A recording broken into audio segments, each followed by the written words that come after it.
countdown to the last comic shop in 5, 4, 3, 2, 1. Hey! It is now time for the last comic shop! That's right, we're opening the shop to newbies to help them find their way underneath the comic book tent. And sometimes we close the door and lock it behind us because we don't want to let you guys in after talking about all this fried chicken with those greasy little chicken fingers until you go and wash your hands. Savages. That's right. On today's episode, it is time for our annual 4th of July and Fried Chicken Spectacular. Yes, every single year on the last comic shop around the great Independence Day of America, we salute not only the wonderful Captain America, but we also salute our love of fried chicken. Yes, I'm the host with the most, Andy Larson. I'm joined by Chad Smith and J.A. Scott, as well as my brother, the wonderful Ethan Larson, for this year's event. And boy, Ethan, we've got something special for all those fans, right? Oh, yeah, man. So like we're going to read later today, the United Captain Americas, we are doing our United Chicken Shop Bracket Challenge. And I dub it, give me some reverb here, Andy, Last Chicken Shop.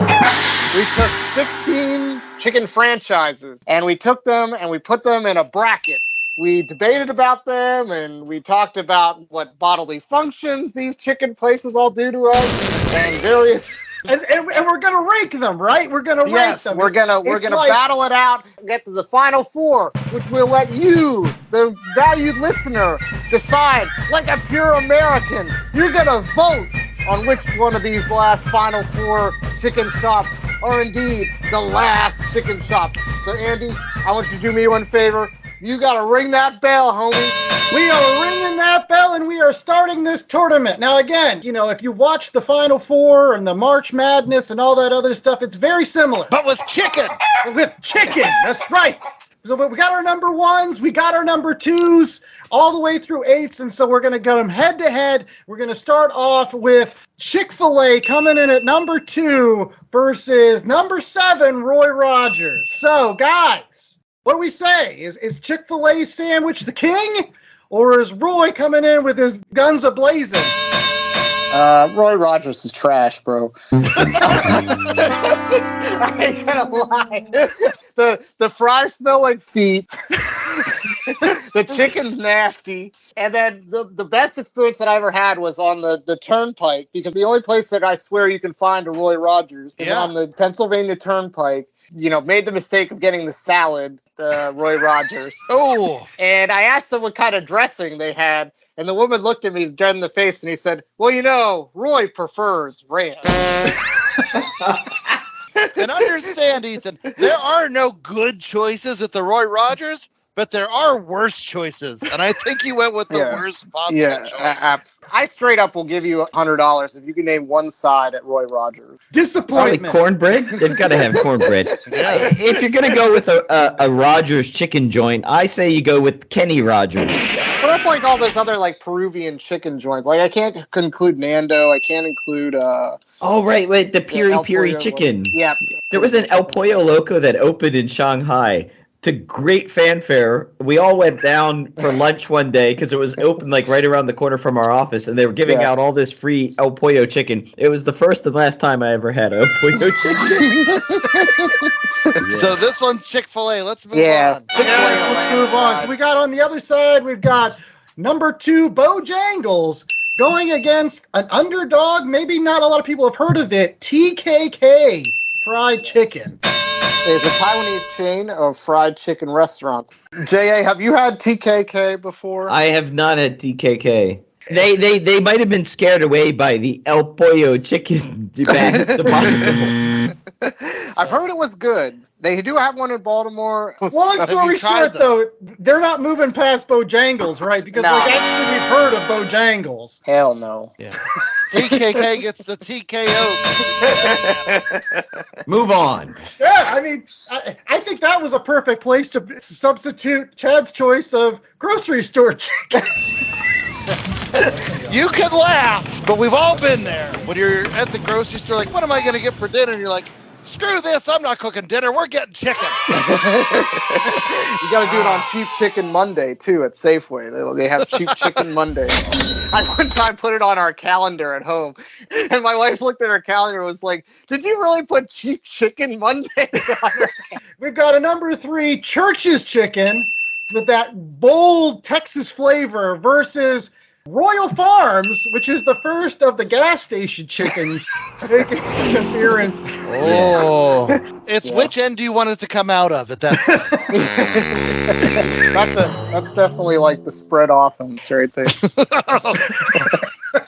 Indeed. On this, I think this is due for an upset because Royal Farms is delicious chicken. Yeah, I think this is a trap game. It's definitely Royal Farms is taking it in an overtime upset. Yeah, I would be thrown out of Maryland if I did not vote for Royal Farms. Yeah, I'm still going to protest this one a little bit because I've had Royal Farms a time or two. Never a positive thing. It's you're traveling down the road, you come to the crossroads, and there's the Royal Farms there, and you hear the music playing. It's like, oh, this is a bad choice. We should make it anyway. Certainly, Royal Farms is moving on. Bad choice or not. Let's go over to the other side. Coming in at number 3 is a JA special. If you go back to last year's Captain America Fried Chicken episode, you can hear all about Jolly Bees, where you can get fried chicken and spaghetti in a sweet sauce with cut-up hot dogs. Still the best side I've ever heard of. But it's going head-to-head with crispy, crunchy chicken. Is this even a place? How is this coming in at 6? Crispy, crunchy. I think we just made up crispy, crunchy. They have 2,600 locations. Their Twitter is fire. You see it at a BP every once in a while. Their logo is like a little sack, and it's got like the crooked letters and. Doesn't have a dancing bee, right? J.A. Right. Come on. It doesn't have the best mascot in all of food. Even got a shout out from John Oliver on last week tonight. Absolutely. Jollibee takes it. Wow, I'm looking forward to that showdown between Chick-fil-A and Jollibee. But let's go up to the top and let's get to the ones that everybody knows. We're going to go ahead and start off with the 4-5 matchup of BWWs. That's Buffalo Wild Wings versus Raising Cane, which I think is only in Ohio. Evidently, they have chicken fingers. Yeah, they're the fastest growing chicken chain in the United States. Even faster. Yeah, but they're in Ohio, so I think Buffalo Wild Wings. You can get Buffalo Wild Wings in the Philippines. Yeah, they only have tenders at Raising Cane's. So, however you feel about tenders, I feel like it's fake chicken. I was going to say, but Buffalo Wild Wings does have those boneless chicken wings, which just scare me. Just call them nuggets. It's not a chicken wing. It's a nugget. Real quickly, what's the hottest sauce you've ever had at a BWW? Oh, I don't know the names of it, but I remember in my college days, we went for like an all-you-can-eat chicken wing thing, and they had the one sauce that would make my lips purple and all puffy. Made me wish death. So that. It's always the weird peppers you've never heard of that people just, they grow them for the sole purpose of destroying humanity. So on the other side of that, we got the 4-5 of Wingstop versus Zaxby's. You know what Wingstop is? That's the Pizza Hut wings of sadness. Apparently, their only good wings are lemon pepper, so they're trash. Zaxby's wins by default. Exactly. Have you guys ever had Zaxby's? It's not bad. Then it's better than Wingstop. All right. And finally, we get to the top. And obviously, on the one side, you've got the Colonel, KFC. That's the number 1. They're coming in as Duke. But it's going up against Bonchon, which looks delicious on their website. It's like this double fried. No, it's horrible. It's straight up trash. It's like it's a really crispy skin that has zero flavor. Oh. Purpose of Yes, eating they haven't flavored the chicken before they fry it. They flavor the oil. I don't know. It's bad. And the Colonel has at least 9 or 10 other items in his recipe. Yeah, he's went to a spice store before. He's bought his some herbs things. or spices, yeah. But the other side, we've got Popeyes versus Lee's Famous. Can we substitute grocery store chicken for here? Least Famous was by Colonel Sanders' like uncle or a relative of Colonel Sanders of some sort, and then he stole the recipe and started his own chain. That's Uncle Sanders. Didn't even serve his country. I don't know. I just wanted something to go against Popeyes with a chance. Not even gonna win, but like Popeyes grocery store chicken, maybe. No, this is like I don't know. If we were doing grocery store rotisserie chickens, I'd have to think about it. This matchup is when like Kansas rolls up on St. Mary's and just 90 like 32, and it's over by 10 minutes into the first half. All right. So moving on to now we get into the real meat of this. So we're gonna start off at the bottom. We got Chick-fil-A versus Jollibee. Oh boy. Knives are out right now. It is a sandwich with a tasty pickle. And if you've ever been in the States and seen a drive-through line for a Chick-fil-A, my God, like you'll spend 45 minutes in line for that Chick-fil-A sandwich with a pickle. So that's my vote. No, you will not, sir. You will not spend 45 minutes in line because much like Henry Ford innovated our country by inventing the assembly line, Chick-fil-A has innovated the fast food drive-through line. They've got people out there taking your order 4 cars ahead. They've got a little lady who lives in a hut. They say, that'll be my pleasure for everything. Chick-fil-A knows how to get it done. That line might be 600 cars long. It's going to be 10 minutes. You're in, you're out. You got your chicken sandwich. It's delicious. Wow. All I have to say is, does the Chick-fil-A mascot, can it do the whip? Because the Jollibee can do the whip. And the nay-nay. I was going to say, that cow does the nay-nay. I'm with Jaw. I go with Jollibee. I think Chick-fil-A's overrated. Okay. Chad, are you standing tall with me on Chick-fil-A? Or yeah, I'm with you. Like, listen, not a fan of the people that run it, but they have the best chicken sandwich. Yeah, they do. It's the bottom line. Let's flip a coin. We'll flip a coin right here. Yeah, you can call it in the air. Heads. It is heads. Jollibee is moving on to the finals. The Chick-fil-A cow was allergic to bee stings, apparently. All right, we got Royal Farms versus Bojangles. I got a Cinderella story with Royal Farms. I do love Bojangles. It's tough. Like, if you're going to keep Popeyes in, you got to keep at least a dark horse. We got to have Royal Farms. Yeah, I like Royal Farms. Listen, much like after I've had Royal Farms, I'm sitting this one out, guys. All right, so Royal Farms moving on. All right, and now to the top, we got KFC versus BWW. I mean, KFC's rolling, right? Oh, what I'm going with, and this may shock you, is BWW. Because I believe the chicken wing and all the chicken wing technology we have out there in terms of the spices that could be offered. You want a little Asian zing? You want a little ghost pepper? You want just regular mild buffalo or whatever? There's so many options out there.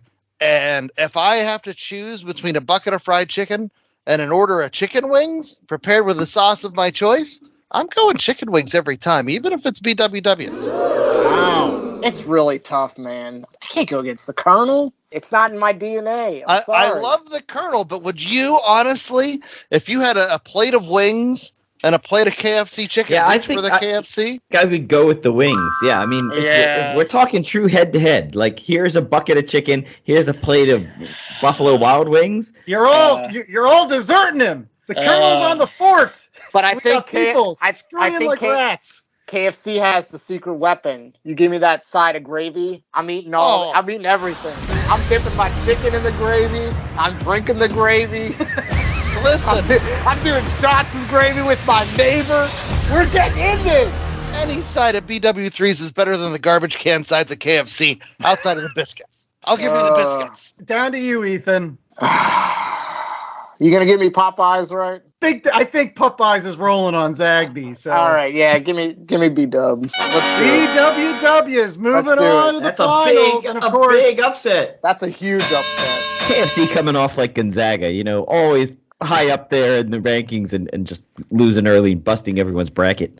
The biggest problem they've had lately is just quality control. Like, I got wings from KFC and I bit into the raw shit. I had a bucket of KFC original recipe, and like the skin was just falling off in the bucket. Like it wasn't even like Hannibal. It wasn't even on right. I was just like, what is this? Like a wet napkin? Like this is. I mean, B-Dub, they train those 15-year-olds right to get those. Their quality control is on point, man. You can't get a 24-ounce beer at KFC. Get the hell out of here. Nobody had that. Is there anything else other than Popeyes versus Zaxby's? Come on now, it's going to be Popeyes every time. Yeah. Their chicken sandwich does rival Chick-fil-A's. If I want a spicy chicken sandwich, I'm going to them. I'm not going to Chick-fil-A for that. I'm going. I mean, Popeyes has everything. Popeyes has the best chicken sandwich. They got the best chicken. They got the best sides. They also got the best cardiac team in the country because you're gonna need it after eating anything from Popeyes. And listen, the last time I went through a Popeyes drive-thru, they had beignets. What the f*** is Popeye doing with beignets? That's like giving Russian nukes. Like, might as well give us powdered donuts while you're at it. Just add on top of your misery. All right. So those are our final four. We've got Jollibee, BWW, Popeyes, and Royal Farms coming in as our dark horse. Hopefully you'll get out to our Twitter this Wednesday. We'll have these four out there. Make sure that you vote. Do your patriotic duty this Independence Day and vote for what your favorite fried chicken is. We'll be right back after these commercial breaks with actual comic book talk. We're going to be reviewing the United States of Captain America. Stay tuned. Ethan, do you guys have Big Shot Bob's? Not that I know. We have Hip Hop Fish and Chicken. If you want to get you some lake trout, that's what I'm talking about. That's good eating. We all say how busy we are. There aren't enough hours in a day. We just need a break from the constant madness that plagues our lives. I've got great news for you. This is Micro Break, a podcast for humans with the attention span of a goldfish, where I share my thoughts, wisdom, and humor on a wide range of topics, including the 80s, 90s, current affairs, and more. Do you deserve a break today? Of course you do. Take a micro break from the madness with me. Coming to you live from whatever podcast you're currently listening to, it's your boy Jay West with my co-host Mac East from the We Get Dub podcast. What up, nerds? It's me, Mac East, and we got a badass anime podcast for you. We got hot sauce, we got hot takes, we got booze and banter. And you can listen to us on all major platforms. The We Get Dub podcast hits harder than a Goku gut punch. Hey everyone, I'm Nerd Bummer. And I'm Tactic, and we're two of the hosts of the Online Warriors podcast. Our podcast started as a way for three best friends to keep in touch and discuss their nerdy hobbies like movies, gaming, tech, and more. Since then, we've grown into a great community. Every Wednesday, we chat about the latest nerdy news before getting hands-on with our weekly nerdy adventures. And don't forget our high-stakes trivia game. Come join the fun at onlinewarriorspodcast.com and every major podcast platform. And now, back to the show. All right, we're back with more of the last comic shop. It is now time for our Read Pile Review. Yes, that time of the show where we actually talk about comic books. We don't spend entire segments talking about food. That was some other show we used to do. Now we actually talk about comic books, and that's what our fans expect. And we've got a really great one. Every year, it's not only talking about fried chicken, it's talking about Captain America. I love talking about Captain America comic books, and there are really some great ones out there. So we're going to be reading a more recent one. It started in 2021, wrapped up in 2022. It is the United States of Captain America. And at the time that it was released, there was a lot of people that were pissed off.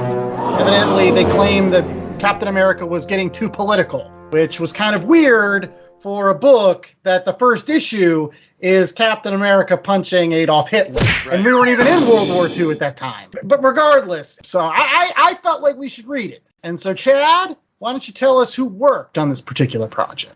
Okay, so this United States of Captain America was a 5-issue miniseries, and the primary story was done mainly by Chris Cantwell on writing duties and Dale Eaglesham doing the art, although in issue 4 you had Ron Lim pitch in with Cam Smith and Scott Hanna on inks. Now, the first 4 of the 5 issues also had backup tales introducing various new Captains America. And so for the first one, where you had our Hobo Cap, that one was written by Josh Trulio, with art by Jan Bazuldua. I apologize for that one. The next one with our Harrisburg Cap was written by Mo Hale Mashigo, with art by Natasha Bustos from Moon Girl fame.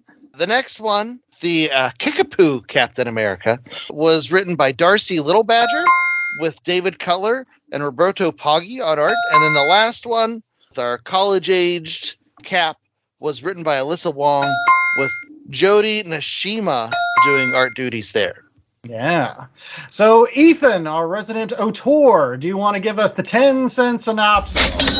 Try to keep it at 10 cents. Oh, God. Well, basically, there's a criminal organization run by Nazis. Everything with Captain America has to do with Nazis eventually. They even make a joke about it in the series, that everything goes back to Nazis. And basically, somebody steals Captain America's shield, and they want to make it into a sign of discontent and malicious intent, and use it to hypnotize Americans into believing that Captain America is bad and America's bad, and that eventually they want to resurrect the hate monger, which is the resurrected essence of Adolf Hitler, take over the United States. To stop them, Captain America recruits a bunch of other Captain Americas, including Falcon, Bucky, U.S. Agent, and then a various new breed of people that take up the Captain America mantle because they believe in what Captain America stands for.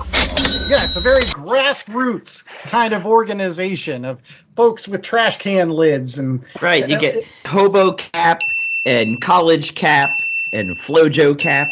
It is a nice cross-section of America. The whole story is about how, the America's dream is for everyone. And I think it's a good thing that Chris Cantwell is trying to write about in this particular book. And he even starts off with that book. And my initial thoughts is Captain America's talking about, I think it's a famous line from, Born Again? I believe in the dream or something, or I'm only loyal to the dream. I think it's in the Nuke issue. In that he's just like, look, there's like 2 dreams, and one of them is like not really a dream. The real dream is those people that are working and fighting and something that you got to hang on. And I just thought it was inspiring as he's washing his shield with what Steve Rogers would wash it with: baking soda and salt and hot water and vinegar. And I was just like, he's like the greatest grandpa. I thought he was making a volcano. From there, you get these great interactions with all these different Captain Americas. And one of the best ones is just the interaction he has with Sam Wilson. Sam's from the beginning to the end, right there alongside as the other Captain America. I just think their journey is wonderful for nothing else. But I've said some stuff. What do you think, Jay? Yeah, it's a fun story. I thought that they tried to do too much in 5 issues. I thought it probably could have been better served if it was 6 or even 8 issues long. The way they introduced some of the caps, I thought it was suddenly like, issue to issue, we've got a new cap in every issue. Okay, that became a thing. But then I think it was issue 4 where somebody just shows up and she's there jumping out the airplane. And you're like, where did she come from? And who is she? Yeah. The fourth one. The fourth one was just brutal. Period. Like I almost stopped reading it after the fourth because I literally opened the page and I was like, did I miss something? And I went back and I looked at all 3 of these books and I was like, who the hell is this character that they just introduced? Like this Ariana, like he came in with the train rider. She just shows up. And then she was like one of the pinnacle Captain Americas, but she did like shit. She hangs out with Bucky like the whole time. Like she jumps out of an airplane with Bucky. Like, and I won't lie, that's like an awesome 1-pager where Bucky finally puts on his Captain America and he's like jumping out. The cavalry has arrived or whatever, and she's like jumping out behind him, and she looks all like sidekicky with her shield and stuff. And I'm like, the college girl? Like, all she did was like set up a rich bro to get like It's like, was that the other Captain America? Like continuity issues too, because in the first 4 issues, Steve Rogers' Cap was going around in sort of the Winter Soldier garb, I'll call it, from the movie, from the MCU. And then in issue 5, suddenly, which is takes place exactly after the end of issue 4, he's suddenly in his classic Captain America outfit. And I was like, when did he go change? Well, it's because he stole it off of Speed Demon. Because they caught Speed Demon. It was he was the one that stole the shield. He was hypnotized or whatever garbage. But so where did Speed Demon's outfit? Did he have it on underneath the Captain America outfit? Yeah, he ran back to his house. He's Speed Demon. What are you doing? He should have been buck-ass naked if they were doing it right. Come on. If this was the Superior Foes of Spider-Man book, he would have been. Yeah. Well, Chad, I mean, one of the questions that I had for you is this book reminded me a lot of Grant Morrison's Batman Incorporated, where there's like the notion of there's more than one Batman, and Batman's actually a network of different folks that are working towards the same goal, and I guess you get kind of that same feeling here, right? Yeah, and it's something where I do agree with J.A. I feel like this could have worked as a longer series, and I think you alluded to it too with when they were traveling from place to place. I just feel like so many of these Captain Americas could have used more time to breathe and flesh out their stories, and I feel like the aim of this book is true. Anyone can be a superhero. You know, anyone could be a Captain America. Anybody can embrace the dream and embrace those ideals and go out and do good things in the community. And, you know, that's something that's to be praised. That's something that, you know, we shall aspire to be better. But I just felt like as we're going through this, and the aim is true, the execution, because it's so rushed and muddled. All right, we need to check these boxes. We need to make sure we hit this section of the culture. And I don't want to sound like one of those go woke, go broke folks. That's not where I'm coming from. I just feel like this just felt like more of an assignment than it was a story. If you really cared about this thing, and if you really wanted this to land, this would be an ongoing title unto itself for a year or 2 or 3 to give these characters room to actually be a thing that people care about. No, I agree with that. I mean, I do think that it was rushed. I do think it was too short. I do think that they introduced Captains America, even like the older ones. U.S. Agent just shows up for like, I don't know, like 2 issues. And if you don't know who U.S. Agent is, it's like you don't get to spend very much time with any of these people, even with the backup story. Right. Like the Kickapoo Captain America, he was really interesting. How Captain America saved his life and inspired him. I think he has this great line in there where he says, like, you don't have to be my hero. You just have to inspire me to be a hero to others. And I thought that was really awesome. Like, and how he's being Captain America by fixing refrigerators and stuff. And that sounds like a joke, but no, that's great. And that's one of the things I wish they had shown us more of. Like, they showed you kind of the origin story about some of these Captains America, but they didn't show you them actually doing their Captains America stuff enough. The Chickapoo Captain America was a perfect example of, they show why he got inspired and how Captain America saved him, but you don't actually see him doing enough of the stuff in his community to make it better. Right. I think that the first 3 Captain Americas that they introduced were very well developed Captain Americas. They had very good backstories. They had very good reasons for what they were doing. And my biggest problem with this whole series was issue 4. I think the 5th Captain America was just the most basic white bread. Like, the military captain. Yeah, if you were going to replace Captain America with a present day Captain America, that would be this dude. And then in issue 5, at the end, they had like some Captains America show up that they didn't need to introduce. Like there's a guy there with a football helmet. Yeah. They're like, who's that guy? There's a guy with a briefcase. I wanted his story. Yes, the lawyer Captain America.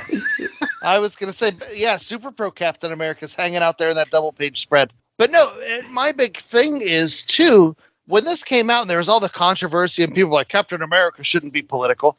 Dude, Captain America has always been political. That's ingrained in what Captain America is.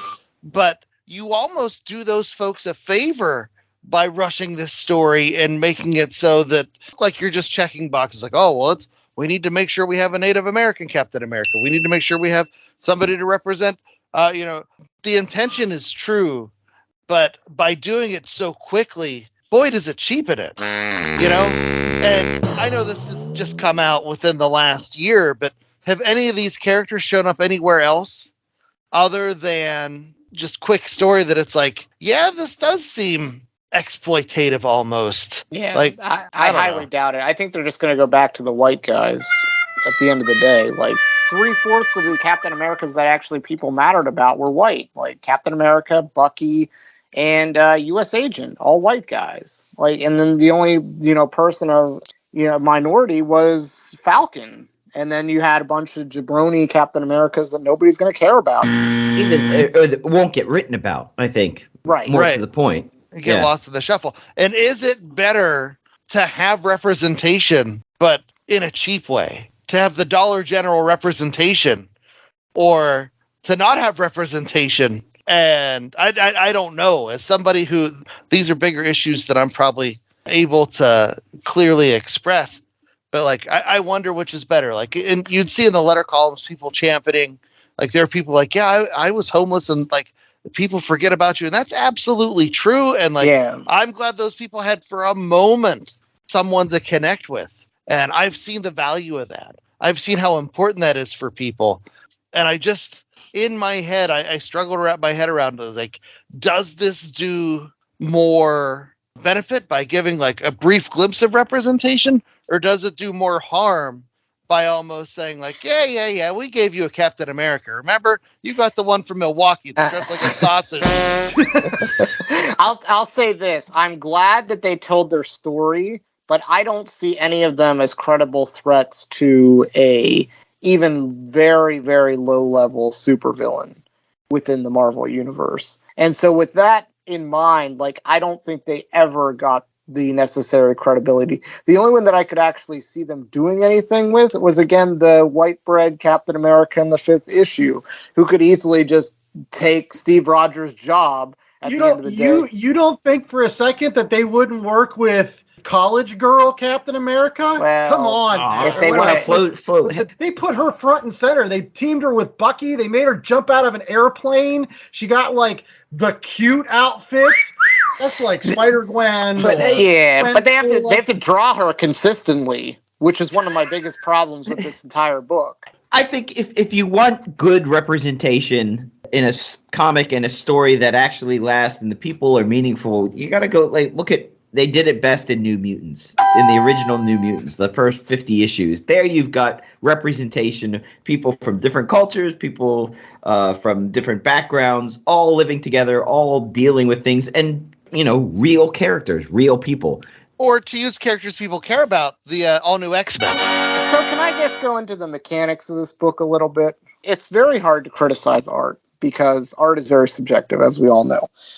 I severely doubted editors' ability to put this book together because they didn't have a cohesive vision of what they actually wanted this comic book to look like. It got to the point where it was like, Secret Empire was like this, and I critiqued that as well. I just don't understand why they can't put a consistent artist and consistent vision on these works.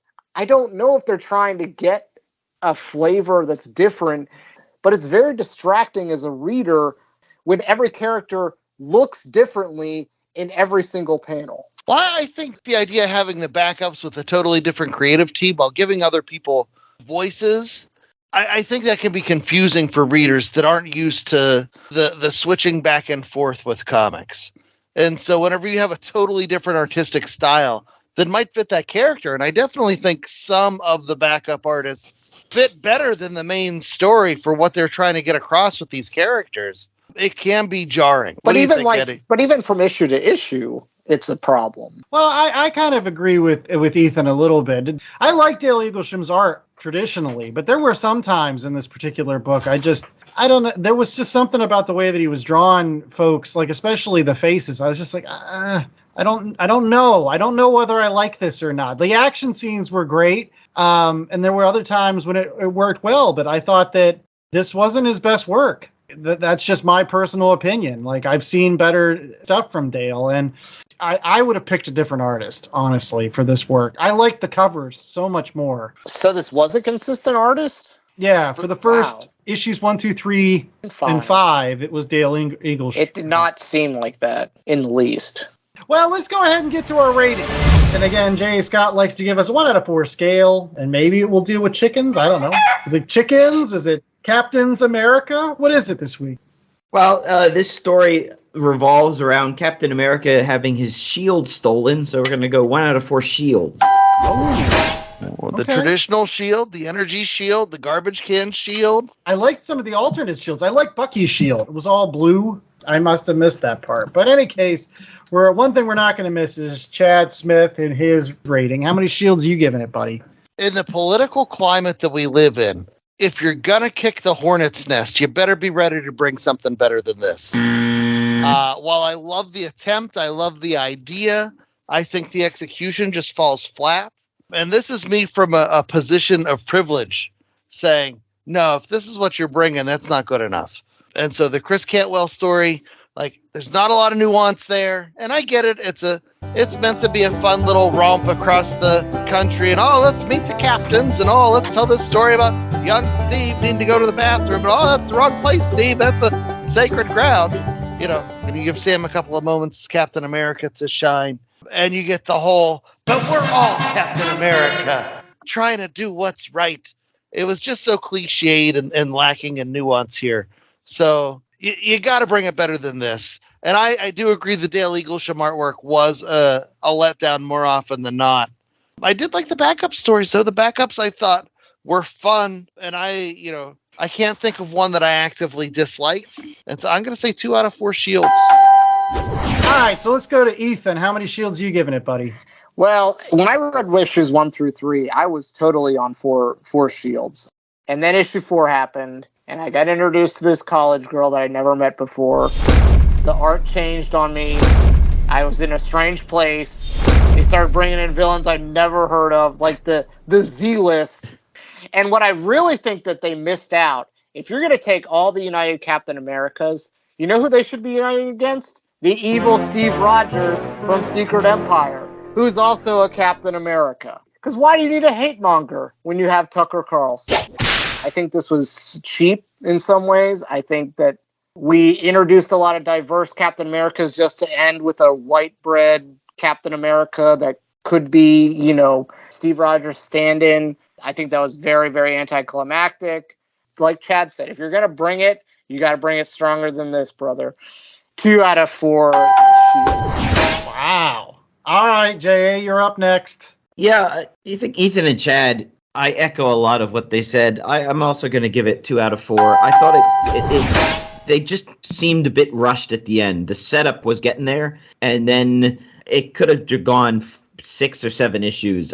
I wanted more development of these characters. It did kind of feel like it was a bit paint by numbers. Okay, let's check this box. We've covered hobos and we've covered LGBTQ, but now let's cover Black Lives Matter. Let's cover Asians. It just felt like it was a little bit too forced when it didn't need to be, because the characters that they did introduce, like the Harrisburg Captain America, worked well. But, develop the characters more. Develop the Chickapoo Captain America a bit better.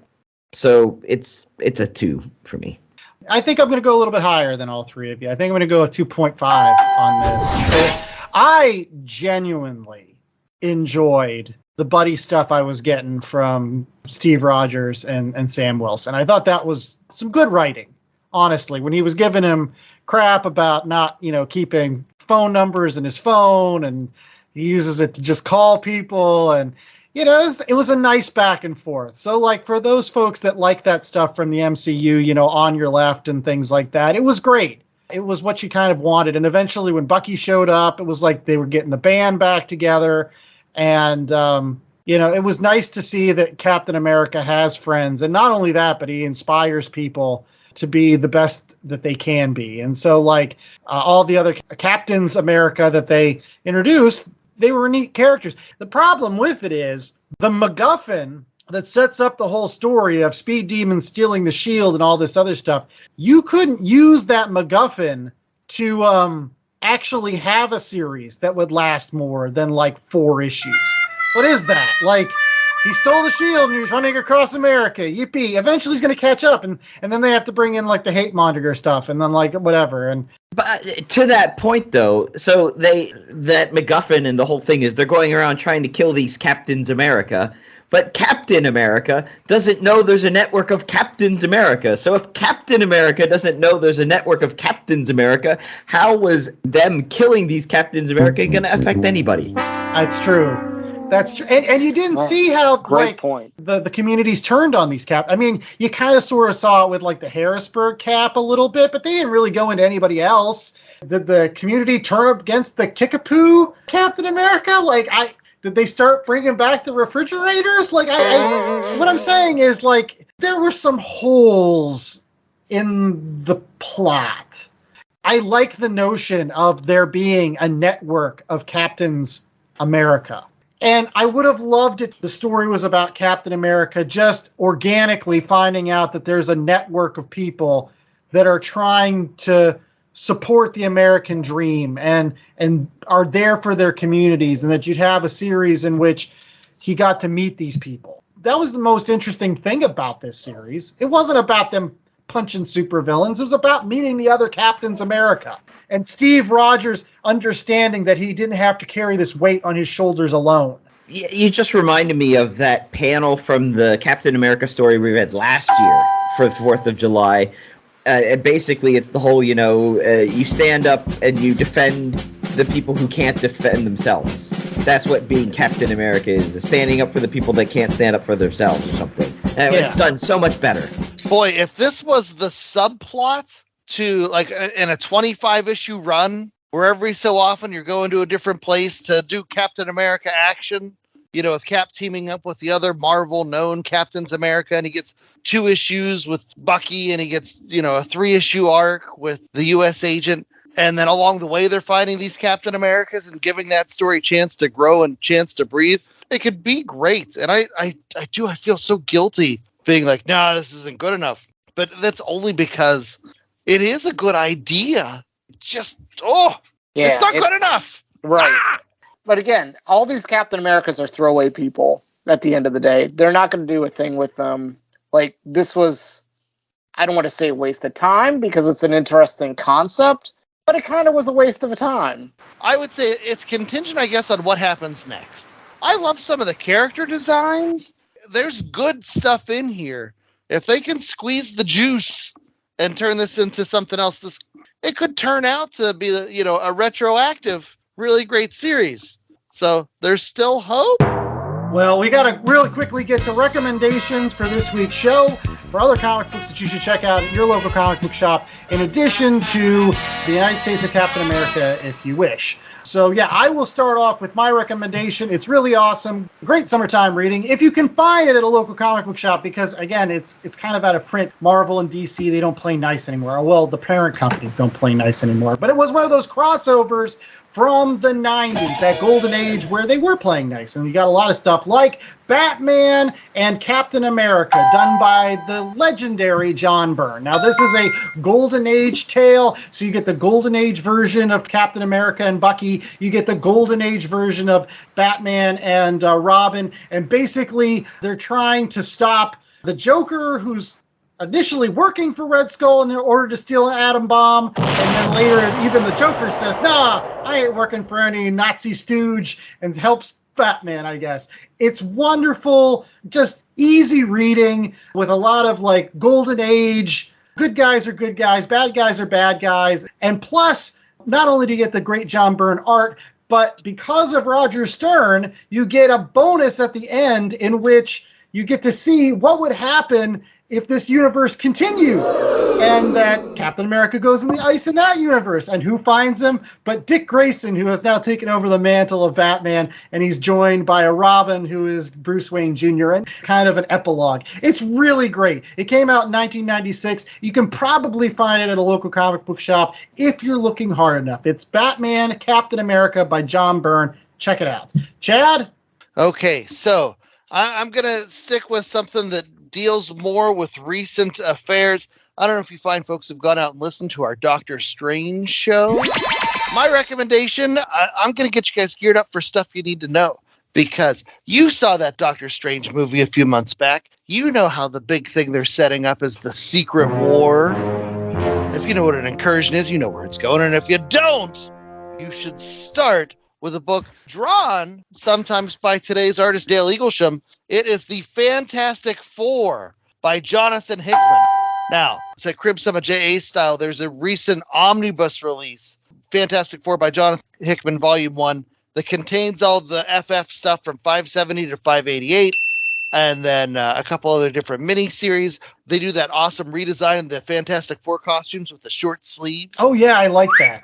But it is the start of what becomes Hickman's Secret Wars epic that ends up wrapping around the FF book, which is the Future Foundation, and then it pulls into the Avengers and New Avengers and all that stuff. So, honestly, you're going to have a lot to read about this stuff, so you might as well start now. You can either go with the omnibus, or if you want it in smaller chunks, you can still find the Fantastic Four by Jonathan Hickman, broken up into different volumes. And the Dale Eaglesham art in there, it is a lot better. It's why the bar was raised so high for the Captain America story. But yeah, Fantastic Four, start now, because you want to know about those incursions. You've got about 600 other comics to read along the way. Right. But they're good. So yeah. I think in that book you get, the introduction of the Council of Infinite Reeds. I mean, again, it was kind of like the Council of Kangs or whatever, but it was still such a great idea. And so many people have stolen that now, like, Rick and Morty and all this other stuff. Anytime you have, mad scientist that has alternate universes, it's the Council of Infinite Reeds. That's where it comes from. And you get the Death of Johnny Storm, all kinds of really great stuff, really bringing the heat back to the Fantastic Four, which is something you're going to see in the MCU in the next couple of years. So pick it up.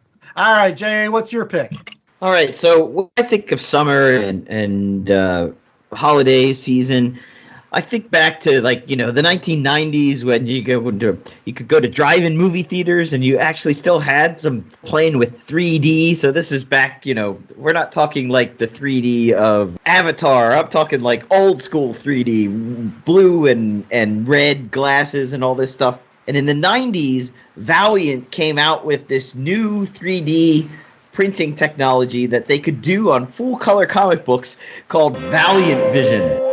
And they had it you could get, I think there were 5 Solar Man of the Atom issues that they did in Valiant Vision, and maybe one Exo Man of War or whatnot. But they even had a Valiant Vision starter kit. Gave you a poster, gave you the glasses, gave you an 8-page story. I'm sure that these things have zero value now, so if you can find them in the buck bin, I highly recommend it. Obviously, you can get the issues and you can read them without the glasses if you want, but if you can find a pair of Valiant Vision 3D glasses, you owe yourself to try to pick them up and get one of these issues just for the pure nostalgia and pure experience of it. There you go. All right, Ethan, you're gonna round us out. What's your recommendation? Look, why are you reading this? Go read Secret Empire. It's much better. And it has the villain that you were supposed to be promised at the end of this series, with evil Captain America, who's a Nazi. It's great. It's the best summer blockbuster you will read this summer. But I am intrigued because I've been staring at this wall of Chads for the last hour, and I see Justice League, I see G.I. Joe, and I see this book called American Flag. It has this dude looks like Archer and has kind of a tongue-in-cheek reference. I haven't read it yet, so I can't tell you. I honestly still have to read the chunk that I wanted to read. That's why I have it nearby. So I'll have to read it and then report back to you, Ethan, on nice. The full gist of American Flag. Well, it looks like very tongue-in-cheek of what they're trying to achieve here. I dig it, man. Well, we hope that you come back to the Last Comic Shop next week for more of these recommendations, plus less chicken talk. Yeah, we're not going to do that 2 weeks in a row, but I hope you vote on what you think the best chicken place out of our Final Four is going to be. Go out to our social media this week, especially our Twitter. Chad will talk about that in a second.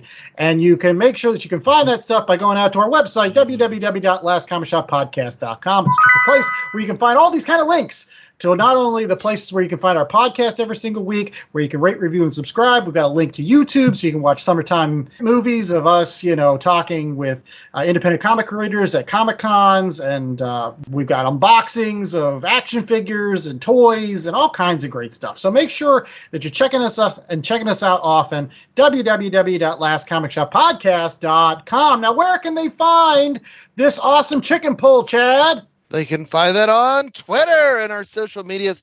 We're at Last Comic Shop. If you can't find us there, you can always go back www.lastcomicshoppodcast.com. Hey, and look, all of our episodes are evergreen. Like, you can go back and listen to last year's 4th of July, where J.A. Scott tells us with the virtues of Jollibee and why it's in our Final Four. We also read the Captain America run, Home of the Brave. Home of the Brave, with Mark Waid writing and Chris on the art. You can listen to our review there.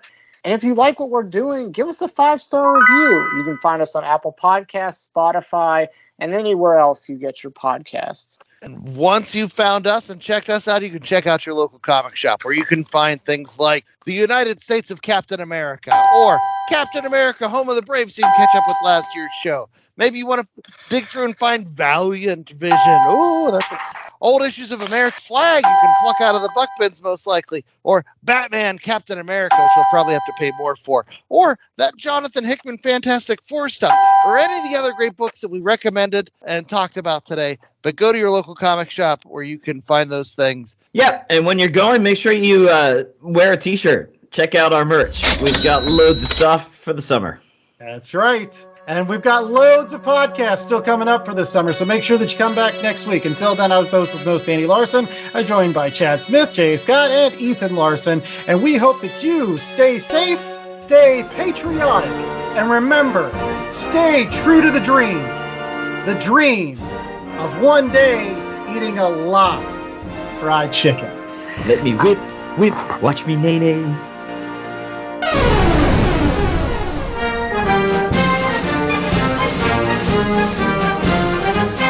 The Last Comic Shop was a 2022 Black Angus production.